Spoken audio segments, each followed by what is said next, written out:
गुरुजी राधे राधे। राधे राधे। मेरा नाम स्वाति हुआ, मैं रांची झारखंड से आई हूँ। मेरा मायका फ़िलहाल अभी रांची झारखंड में है। मेरा 4-5 सवाल है, इसलिए मैं फ़ोन लेकर करके खड़ी हुई हूँ। मेरा पहला सवाल ये है गुरुजी कि मम्मी जैसे जितिया करती है, हम लोग 3 भाई बहन हैं, 2 बहनें हैं, 1 भाई, और मेरे घर में एक छोटा सा कुत्ता भी है। तो वो गुरुजी भाई बहन के समान ही है, समझ लीजिए। मतलब मम्मी हम लोगों के कंपैरिजन में उसको ज़्यादा प्यार करती है। मोस्ट ऑफ द टाइम उसके पीछे ही मम्मी का जाता है। तो जब मम्मी जितिया करती है तो कहते हैं सबको पहनाती हो वो बद्दी जितिया वाला, तो क्या हम उसको भी पहना सकते हैं? क्या पहनाती हैं? वो जितिया जो पहनते हैं ना, अभी जितिया वाला जो पर्व था कुछ दिन पहले। हाँ हाँ, या देखो नहीं पहनाना चाहिए? ये क्या होता है, पहले ये समझाओ, हम अभी समझे नहीं क्या होता है। भाषा मिसमैच हो रही है। मैं बताती हूँ। जैसे पति के लिए तीज किया जाता है, करवा चौथ किया जाता है, ठीक उसी प्रकार से बच्चों के लिए जितिया का पर्व किया जाता है। हमारे यहाँ उसे संतान सप्तमी कहते हैं शायद, मुझे इसका ज्ञान नहीं। हाँ हाँ, हमारे यहाँ उसको संतान सप्तमी बोलते हैं। ठीक जी, ठीक है, ठीक है। देखो, बच्चों के साथ बच्चों का व्यवहार करो। जीव मात्र से प्रेम करना बुरा नहीं है। सबसे प्रेम करो, सबको रोटी दो, सबको प्यार करो, सबको दुलार करो। प्यार दुलार करने में कोई बुराई नहीं, पर हर चीज की मर्यादाएं हैं। आप जितना प्यार अपने पति से करती हैं, आप उतना प्यार, उस तरह का प्यार पर पुरुष से करेंगे तो ये मर्यादा के खिलाफ है। मतलब प्यार अब कहें कि नहीं जी, जैसा हम अपने पति से करते हैं वैसे तुमसे भी करेंगे, वो अमर्यादित हो जाएगा। उसी तरह हम गाय से जो व्यवहार कर सकते हैं वो कुत्ते से नहीं कर सकते। तो हर चीज की एक मर्यादा है। कुत्ते को देहली के बाहर रखा जाता है, घर के अंदर नहीं। बट वो तो हमेशा घर में ही रहता है। वो आपकी अज्ञानतावश है। तो कुत्ता जहां जहां अपने पांव रख देता है, कुत्ता जहां जहां होता है, वो अशुद्ध हो जाती है जगह। कुत्ता के स्पर्श से अशुद्धि आती है। इसलिए कुत्ता को रोटी खिलाने का विधान तो है। कुत्ते को आवश्यकता है तो आप उसकी दवाई भी कराइए, है ना। अनायास उसे छूने का विधान नहीं है। तो फिर गुरुजी उसको घर से बाहर कर दें? बाहर क्या, कुत्ते घर के अंदर रहे कब? आज के जमाने में फैशन का जमाना, तो लग्जरी गाड़ियों में घूम रहे हैं कुत्ते। गाय है आपके घर में? नहीं गुरुजी, उसके लिए इसलिए नहीं पॉसिबल है क्योंकि आप फ्लैट में नहीं रख सकते हैं। आप खुद अगर रेंट पे रहते हैं तो समस्या तो यही है कि आज हम कुत्ते को रखने को पॉसिबल मानते हैं, पर गाय को रखना इम्पॉसिबल मानते हैं। गुरुजी, दिक्कत तो कुत्ते से भी है बहुत लोगों को। हाँ। लॉजिकली देखा जाए, अगर उसको हम बाहर लेकर के जाते हैं शौच के लिए तो उससे भी दिक्कत है, लेकिन कुत्ते में मैनेज हो जाता है क्योंकि हम बाहर लेके जाते हैं। एक्चुअली कुत्ते में आप लोग मैनेज करना सीख गए हैं। काश गाय के साथ भी मैनेज करना सीख गए होते तो गाय भी मैनेज हो जाती है अभ्यास से। अब कुत्ते के संग रहते रहते अभ्यास हो गया। गाय भी ना, छोटी सी गाय आती है जो हिमालय तरफ की गाय है ना, वो बहुत छोटी सी होती है। वो गाय यदि आप घर में रखेंगे तो वो आपके बिस्तर में सो सकती है, वो आपके संग खा सकती है। मतलब इतनी छोटी सी होती है, 1 लीटर दूध देती है वो, और इतनी प्यारी गाय होती है, इतनी सुंदर होती है। मतलब पूरे भारत देश की सर्वश्रेष्ठ नस्ल है वो, सबसे सुंदर सर्वश्रेष्ठ गाय। वो गाय सिर्फ कम दूध देती है। मतलब अपनी गौशाला में जितने छोटे छोटे बछड़े हैं ना, छोटे छोटे, मतलब सामान्य गैया का जो बछड़ा 1 महीने में होता है ना, उतनी बड़ी तो वो पूरी गाय होती है। मतलब उसे आप गोद में लेके जा सकते हैं।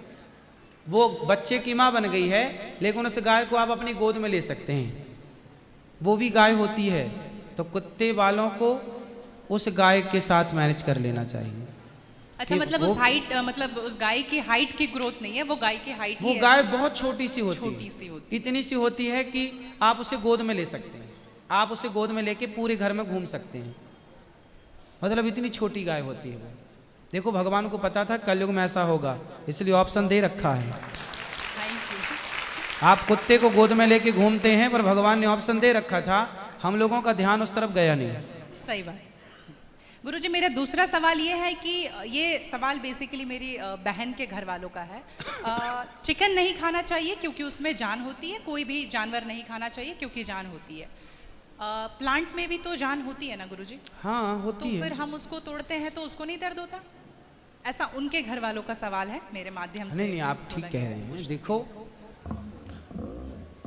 किसी आप ना गेहूं को चबा जाइए, जी चने को चबा जाइए, दालों को चबा जाइए, तो वो रोती नहीं है, चीखती नहीं है, उसमें रक्त नहीं होता, हड्डी नहीं होती, मांस नहीं होता, वो चीखती नहीं है, चिल्लाती नहीं है ना। पर आप मुर्गी को मारिए तो वो चीखेगी, चिल्लाएगी, भागेगी, खून है, हड्डी है, मांस है ना। एक्चुअली सिद्धांत है ना। देखो, इतने सारे मर्द हैं, लेकिन इतने सारे मर्दों में एक मर्द ऐसा है जो आपका हाथ पकड़ के रह सकता है, आपका हाथ पकड़ के घूम सकता है, कोई कुछ नहीं बोल सकता, क्योंकि वो आपका पति है ना।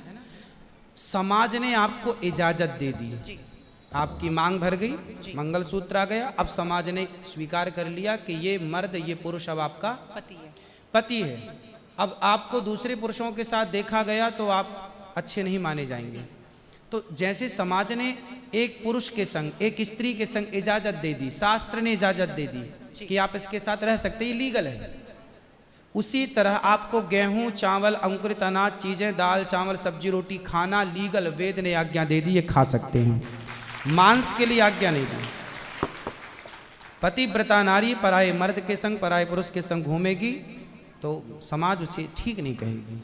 उसी तरह हमें शास्त्र आज्ञा करते हैं कि हमारे ठाकुर जी, हमारे राम फल खाते हैं, हमारे राम फल खाते हैं, दाल, चावल, साग, सब्जी, बादाम, काजू ये खाते हैं। तो हमारे राम, हमारे कृष्ण खाए, मतलब वेद ने आज्ञा दे दी कि आप ये खा सकते हैं, ये खाने का पदार्थ है। मांस शेर के लिए है, बिल्ली के लिए है, कुत्ता के लिए है। क्या आप कुत्ता हैं? क्या आप बिल्ली हैं? क्या आप शेर हैं? क्या आप चीता हैं? नहीं। फिर जब हम मनुष्य हैं तो मनुष्यवत व्यवहार करें जी। हम वो ना खाएं जो हमारे लिए नहीं है। अब मांस खाने वाले जानवर ना, आप गौर से देखिएगा, मांस खाने वाले जितने जानवर होते हैं, कुत्ता, बिल्ली, चीता, शेर, सब जीभ से चाट चाट के पानी पीते हैं। जी। आपने कुत्ते को पानी पीते देखा हो? जीभ से पीते। लेकिन आप कैसे पानी पीते हैं? मुंह लगा होंठों से करके, पीते हैं, होंठों मुंह से पीते पीते हैं। गाय कैसे पानी पीती है? मुंह से, जैसे हम लोग पीते। कुत्ता चाट के, बिल्ली चाट के। मतलब शाकाहारी जानवर और मांसाहारी जानवर दोनों ईश्वर ने बनाए हैं। गाय को आप मांस परोसिए नहीं खाएगी, नहीं खाएंगे। वो बकरी को मांस परोसिए नहीं खाएगी, भैंस को मांस परोसिए नहीं खाएगी। जब जानवर जानवर होके अपने धर्म में अड़े हैं, तो हम इंसान क्यों अपना धर्म छोड़ रहे हैं? अब जो मांसाहारी जानवर होते हैं, उनको आप ध्यान से देखना, उनके पाँव में नाखून होते हैं, जबकि शाकाहारी जानवर के खुर पाए जाते हैं। जैसे गाय का खुर होता है, बकरी का खुर होता है, भैंस का खुर होता है, जबकि चीता का, शेर का, कुत्ते का, बिल्ली का। अब आप देखिए कि आपके ईश्वर ने पैर बनाए हैं ना तरीके से, आप मुंह से पानी पी, मतलब आपके लक्षण शाकाहार से मैच कर रहे हैं, है ना। बिल्ली के, कुत्ते के यहाँ कैनाइन दांत बड़े बड़े होते हैं मांस फाड़ने के लिए, आपके नहीं है। मतलब आप ईश्वर की तरफ से शाकाहार। और अब मैं नहीं कहता, आप मेडिकल साइंस का अध्ययन करके देखिएगा, साइंटिस्ट लोग अब सिद्ध, अभी मैं इंग्लैंड गया था, वहाँ मुझे बताया कि जो अंग्रेज लोग इनके बाप दादी जो मांस खाते चले आए हैं, अब कुछ अंग्रेज लोग इतने जागरूक हो गए हैं कि अब वो मांस नहीं खाते। वो कहते हैं कि अब इसको खाने से बीमारियां बढ़ रही हैं, लोग परेशान हो रहे हैं। पहले के लोग जंगल में कंदमूल फल खाते थे, ये अब खाने लग गए हैं, सुअर खा रहे हैं, कुत्ता खा रहे हैं। अब बहुत सारे लोग शाकाहार की तरह जो जागरूक हैं बढ़ रहे हैं। तो आप और हम तो पहले से जागरूक हैं, तो हम क्यों अपने आप को मांसाहार की तरफ ले जाएं? क्यों किसी की हड्डी चबाएं? बताइए, हमारे यहाँ मुर्दे को छूने से लोग नहाते हैं, कितनी दुर्गंध है। अब देखो, आप गेहूं, आप पालक काटो, गोभी काटो, है ना, मूली काटो, गाजर काटो, दाल पकाओ, कोई दुर्गंध आती है आपकी रसोई में? नहीं। लेकिन आप मुर्गी पकाओ, मुर्गी काटो, बिल्कुल वो बदबू से भर जाएगा। मतलब आपकी नाक भी आपको गवाह देने लग जाएगी, भाई बस कर, है ना। तो शरीर एक्सेप्ट नहीं करता, आप जबरदस्ती खिला रहे। गुरुजी, मेरा तीसरा प्रश्न ये है कि जैसे हम लोग एकादशी करते हैं और किसी दिन अगर हम बाहर रहते हैं और उस दिन एकादशी है, फॉर एग्जांपल हम आउट ऑफ स्टेशन है और उस दिन ख्याल नहीं कि एकादशी है, तो अगर हम बाहर चावल खा लेते हैं या लहसुन प्याज खा लेते हैं तो क्या वो ब्रेक हो जाता है पर्टिकुलर एकादशी उस दिन का, या पूरा कंटिन्यूड रहता है ना, जो ना। 108 हम कर रहे हैं? कंटिन्यू कैसे रहेगा? वो पर्टिकुलर वाला कैंसिल होता है ना जिस दिन हम खा लिए बाहर। हाँ, आपने जो खा लिया वो एकादशी भंग हो गई जी, और पीछे से जो हम कंटिन्यू जो करते आए हैं वो तो जो किया वो मिलेगा, जो आगे करेंगे वो मिलेगा। पर हमें इस बात का ध्यान रखना चाहिए। यदि आपने एक बार खा लिया, एकादशी के दिन कोई ने धोखे से कुछ खा लिया, चावल खा लिया, रोटी खा ली, बिस्किट खा लिया, तो भगवान से क्षमा मांगनी चाहिए, प्रभु अज्ञानवश हुआ है, हमें क्षमा कीजिए। और फिर उतने को ही फलाहार मान लेना चाहिए, फिर कुछ नहीं खाना चाहिए। जैसे आज आपने धोखे से चावल खाया, आपने खाया ही एक कौर, तभी याद आया आज तो एकादशी है। अब आप बोलेंगे नहीं, हे प्रभु अपराध हुआ, क्षमा, भगवान का नाम जप करो और उसको ही अब मान लो कि अब मेरा पारण हो गया, अब फिर मैं कुछ नहीं खाऊं, तो फिर वो पूरी एकादशी मान ली जाएगी। गुरुजी, मेरा चौथा सवाल ये है कि आप कहते हैं दारू पीना पाप है, चिकन खाना पाप है क्योंकि उसमें जान है। दारू में ऐसी कौन सी चीज़ मिली होती है कि उसको पीने से पाप हो जाता? अगर आप पी के कुछ गलत कर रहे हैं तो फिर गलत है लॉजिकली, तो फिर पाप क्यों? और अगर दारू में नशा चुकी होता है, अगर वो पाप है, तो फिर तो पुड़िया खाना, सिगरेट पीना, सारी चीज़ें पाप में आ जाएंगी। पाप अलग विषय है, अभी मैं समझा देता हूँ आपको। जब हमारा देश गुलाम था जी, तो एक अंग्रेज ने एक पंडित जी की कनपटी पे बंदूक रखी और अंग्रेज ने कहा, ये पंडित जी यहाँ आओ, तुम बड़े पुजारी हो? हाँ पुजारी हैं। हिंदू हो? हाँ। आज मैं तुम्हें गोली मारूंगा। पंडित जी बोले, क्यों मारोगे? बोले, आज 4 चीज़ें तुम्हारे सामने हैं।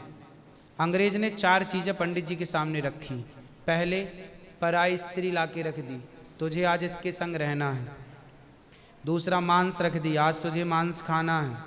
और तीसरा, ढेर सारा सोना रख दिया। इतना सोना तो रोज भीख मांगता है ना, ले जा सोना। और चौथी, दारू रख दी, शराब। इन 4 में एक चीज तुझे लेनी पड़ेगी, नहीं लेगा तो गोली मारूंगा। बोल क्या लेता है? पंडित जी बोले, पराई औरत तो मैं नहीं देख सकता, मार दो गोली मुझे, पर मैं पराई स्त्री के, मेरी माँ बहन, मेरे संस्कार ऐसे हैं कि ये मेरी माँ बहन और बेटी है, ये मैं मर जाऊंगा पर चरित्र में दाग नहीं लगने दूंगा, तो ये स्त्री तो मैं नहीं ले सकता। अब मांस भी मेरे धर्म के खिलाफ है, आप गोली मार दो, मैं ब्राह्मण हूँ, मैं मर जाऊंगा पर ये धर्म नहीं छोड़ूंगा। और रहा ये सोना भी नहीं लूंगा, क्योंकि मैं भीख इसलिए बेईमानी करता तो भीख क्यों मांगता? मैं ईमानदारी से भीख मांग के खा सकता हूँ, बेईमानी का करोड़ों नहीं ले सकता, इसलिए सोना भी नहीं लूंगा। हाँ, पंडित जी को लगा ये तो पानी है, दारू शराब, उनको दारू पानी लगा, ये तो पानी है। पंडित जी को बेचारों को पता नहीं था कि दारू का क्या मजा है। अब उनको लगा ये पानी है, पिएंगे निकल जाएगी। पानी समझ के पंडित जी ने बोला कि चलो गोली कनपटी में बंदूक रखा है, चलो पी लेते हैं, अभी निकल जाएगी शाम तक। पंडित जी ने दारू पी, और जब दारू पी ली तो दारू जब पी तो नशा चढ़ा, और जब नशा शराब का जब नशा चढ़ता है तो इंसान नहीं रह जाता। जैसे स्त्रियों को, जिसको ऑपरेशन होता है ना जी, तो रीढ़ की हड्डी में डॉक्टर एक इंजेक्शन लगाते हैं स्पाइनल में, जिससे शून्य हो जाती है। वो अंग क्या हो जाता है? कोई भी ऑपरेशन में डॉक्टर आपको शून्य कर देता है। उसी तरह शराब आपके मस्तिष्क को, आपके सोचने विचारने की क्षमता को शून्य कर देती है, माइंड को शून्य कर देती है। आप ये निर्णय नहीं ले पाते कि क्या सही है और क्या गलत है। अब पंडित जी जब नशे में झूमने लगे तो वो उस स्त्री को छेड़ने लग गए, ए यहाँ जा, नशे में। तो यही तो प्रश्न था मेरा गुरुजी कि वो नशे में ऐसा कर रहे हैं तो गलत है। अगर जो बोलते हैं हम जेंटलमैन पैक पीते हैं, हम 2 पैक पीते हैं या 3 पीते हैं। अच्छा ये बताओ, नशे में करने लगे तो गए, वो नशा आया कहाँ से? शराब जहां पीने से का। आया वही तो गलत है। नहीं, नहीं, तो गुरुजी- सारे फसाद की जड़ तो वही है। गुरुजी जब ज्यादा पी ले रहे हैं तो ऐसा हो रहा है, जो कम पी रहे हैं और ये कह रहे हैं कि कम पीने से ऐसा नहीं होता, आप ज्यादा कुछ हमारे भी यहाँ करोगे तो 5 महापाप गिनाए हैं शास्त्रों ने। जी 5 महापाप, उनमें से एक शराब है। शराब है, हाँ। शराब को महापाप इसलिए कहा गया है, ये बुद्धि भ्रष्ट, शराब पीने वाली की बुद्धि सात्विक नहीं हो सकती। आप शराब पीजिए, आप शराब पीने वाला व्यक्ति आध्यात्मिक नहीं हो सकता। जो ईश्वर से कनेक्टिविटी है, जो हम आध्यात्म जगत की बात करते हैं, देखो आप शराब पीने के शराब लोग क्यों पीते हैं? शराब कौन पीता है? समाज में 2 किस्म के लोग होते हैं। एक वो होते हैं, जैसे मैं सात्विक हूँ, आप सात्विक हैं, आप चाहते हैं कि मैं भजन करूँ भगवान का, ज़्यादा हाय हाय नहीं, शांत खुश भगवान के चिंतन में। एक तो इस प्रकार का आदमी है भगवत चिंतन में, वो ज़्यादा खाता भी नहीं। एक आदमी कैसा है जो विषय भोगी है। शराब शरीर को गर्म करती है जी। शराब शरीर को गर्मी पहुंचाती है। और जो व्यक्ति भोगी होता है, जिसे भोगों को भोगना है, वो लोग शराब का उपयोग करते हैं अपने भोगों की क्षमता को बढ़ाने के लिए। अब जिसे भोग भोगना है वो तो अपनी क्षमता भोगों की बढ़ाए और शराब पिए, परंतु जिसे भगवत प्राप्ति करना हो, ईश्वर से नेह करना हो, मन लगाना हो, संत लोग एक टाइम भोजन करते हैं, 2 टाइम नहीं खाते। बोले शरीर को केवल जिंदा रखना है, ज्यादा खिलाएंगे तो शरीर ये फिर हानिकारक है। मन भटकेगा। इसलिए यदि आपके अंदर ईश्वर की प्राप्ति की साधना है तो आपका आहार विहार शुद्ध अपने आप हो जाएगा। और मन में यदि कामना है तो फिर लोग तो चरस भी पीते हैं, अफीम भी लेते हैं। ये सब चरस अफीम क्या करती हैं? शरीर को उत्तेजित करती हैं। ये सब शरीर को उत्तेजित करने वाले पदार्थ हैं। तो बाकी जितने भी नशा वाली चीज हैं, हाँ। गुटखा, खैनी, दारू जो भी हैं, ये सारे फिर उतने ही इक्विवेलेंटली सब नुकसानदायक है। खैनी से कैंसर होता है, सिगरेट से लंग्स खराब होते हैं। गुल से क्या होता है गुरुजी? किससे? गुल जो करते हैं, गुल क्या होता वो है? पाउडर एक होता है ना। नहीं वो मैं जानता नहीं। चरस अफीम क्या कहते हैं? क्या है बेटा? ड्रग्स? नहीं नहीं, वो ड्रग्स नहीं होता, डब्बे में आता है गुल। नहीं, वो गांव के लोग को मैंने देखा करते हुए। हाँ, तंबाकू चूना? नहीं वो मैं उसके बारे में पहली बार सुन रहा हूँ, अब रिसर्च करना पड़ेगा वो चीज क्या है। मतलब कुछ भी नशीला पदार्थ देखो गलत तो गलत है। सब गलत है। सब गलत। शराब कौन सी सही है? सिगरेट कोई पिए तो कौन सा समझदार है? आप खैनी खाएं, गुटखा खाएं, अब कौन सही? इसे कौन कहे? मूर्ख ही सही कहेगा, खाने वाला ही सही कह सकता है। तो मतलब सब इक्वली उतना ही पाप है। पाप पुण्य अलग विषय हो गया। नहीं गुरुजी, आप कहते हैं कि दारू शराब को पी- पाप माना गया है, बाकी ये चीजों सारी में- चीज पाप के अंतर्गत है। अब सेहत खराब हो ही जाएगी। शराब के नशे को पाप माना गया है, बाकी चीजें गलत हैं। ठीक है। महापाप में शराब को लिया गया है, बाकी चीजों को गलत। सही कैसे हो सकती है खैनी और सिगरेट और बाकी चीजें? महापाप में शराब को गिना। देखो एक होता है महापाप, एक होता है पाप। जी। महापाप 5 प्रकार के हैं, पाप अनेक प्रकार के हैं। तो पाप है, गलत है, ये सब चीजें गलत हैं। शराब महापाप है। आगे ठीक है गुरुजी, मेरा लास्ट प्रश्न आपके माध्यम से ये बुलवाना है। बहुत सारे लोग खच्चर पर जाते हैं केदारनाथ, और वैष्णो देवी भी जाते हैं खच्चर पे। अगर आप देख रहे हैं तो अभी रिसेंट का वीडियोस देखे होंगे, तो उनको चरस पिला करके लेकर के लोग जा रहे हैं। किसको? खच्चर को? खच्चर को जी। एक नाक बंद करके एक नाक से पिला रहे हैं, और आपको यहाँ पे बहुत सारे लोग एडमायर करते हैं, इवन 11 मिलियन लोग एडमायर करते हैं। अगर आप ये बोल देंगे कि आप धाम जाते हो तो जाओ, लेकिन पैदल जाओ, इनका प्रयोग मत करो, तो मेरे लिए बहुत अच्छा होगा, क्योंकि हम बहुत ज़्यादा ही एनिमल लवर हैं।